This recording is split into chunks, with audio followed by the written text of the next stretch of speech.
I'm Peterson of Uniquely Savvy. I am a personal brand and style strategist who champions your confident breakthroughs around your personal brand, your identity, and your style for game-changing success, both in business and in life. And Heather is good friends. She is a past client. She's a colleague. And introduce yourself to our viewers today. I'm Heather. I'm from Everyday Choices Life Coaching. Sorry, guys. I help my clients make small tweaks to their daily decisions to help them create a life that's fulfilling and empowered for them. Fabulous, fabulous.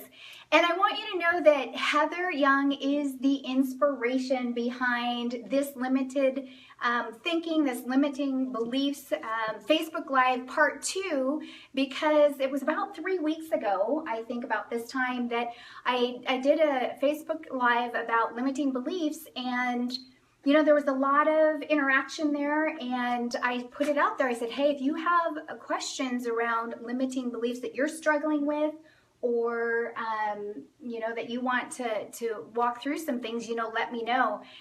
And Heather, I just have to say, come a little closer if you will, but Heather is such a brilliant young woman who is a leader in her own right. You also founded Frugal Female Challenge. Yes. Yes. Tell us what that is really quick. So the Frugal Females Challenge is an online community event where a bunch of people from all over the world get together to kind of learn how to practice mindful spending and really start leveraging their daily choices with their money to create a more empowering life for themselves with regard to their personal finances. Perfect, perfect.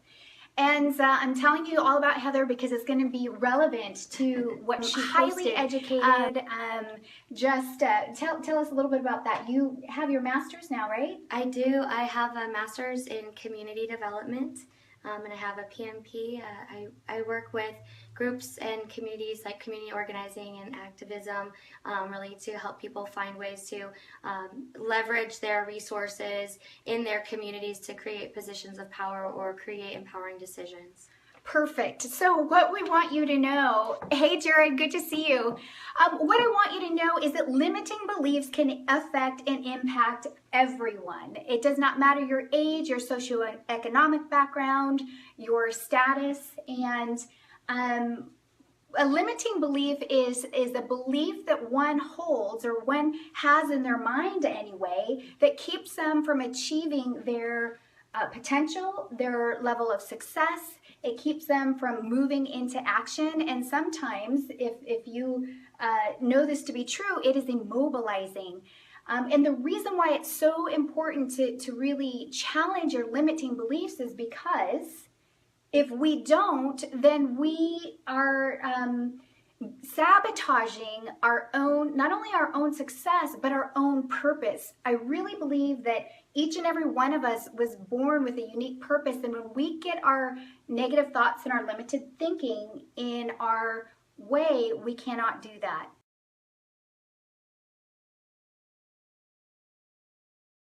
I wanted to speak to this about you feeling guilty.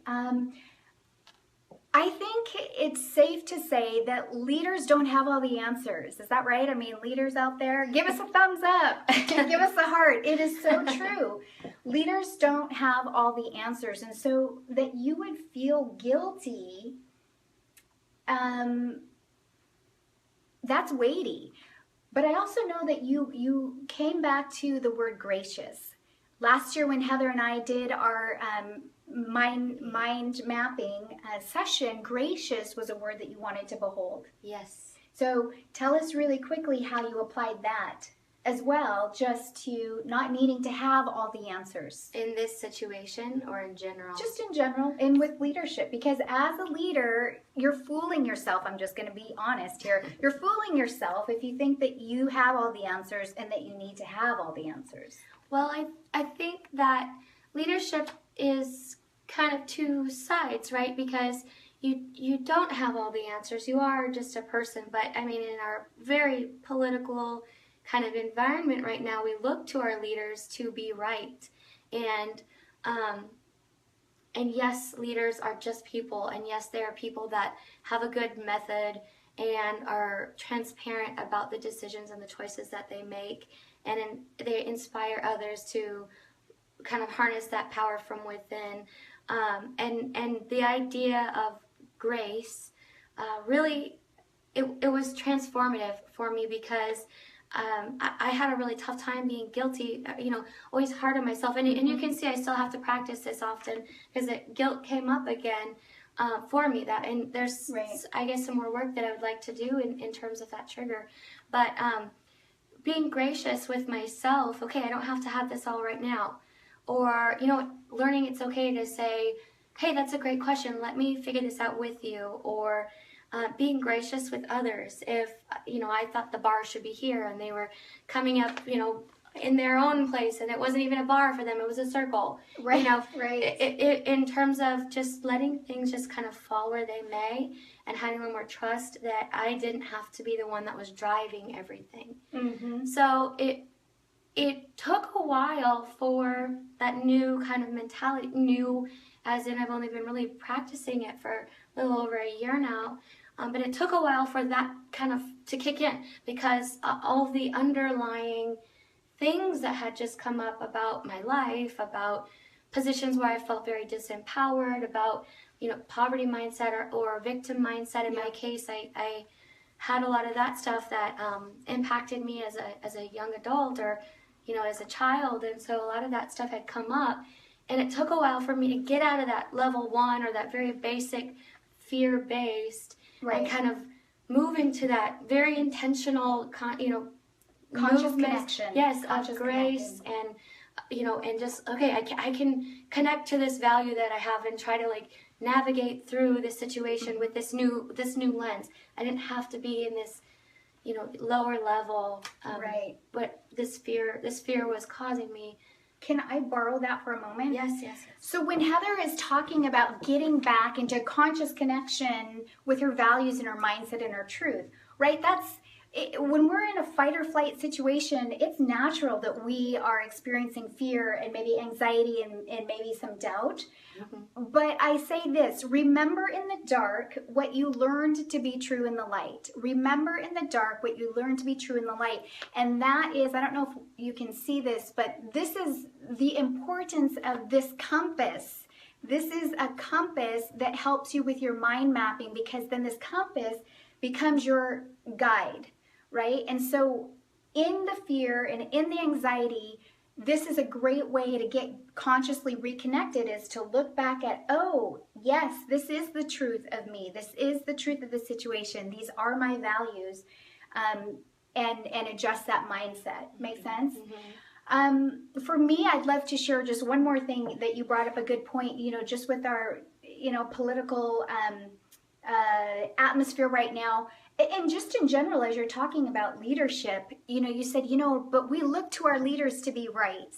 And yes, that's true. And yet I would invite you and invite me and invite anyone who's listening to consider this. I would rather have that leader be integral and accountable and transparent than right. That's true. You know what I mean? Mm-hmm. Because just think through that. We need integrity in leadership, right? Yes. We need transparency in leadership. If the goal is to be right, then what do we do in order to position ourselves to be right? That's where I think pride can come in. I have to be right. I can't be wrong. I can't fail. And when pride comes in, what do? All kinds of things, right? Oh, yeah. I mean, geez. I'm like, let me not list off what I do when my pride comes in. But, excuse me, but whether that's lying or pretending, or putting on false pretenses, when we do that as leaders, you, I, leaders in our community, or whoever, leaders of our homes, when we do that, we are setting ourselves up for true failure. So Anyway, I just commend this one right here. Heather Young, I have chills to say that again.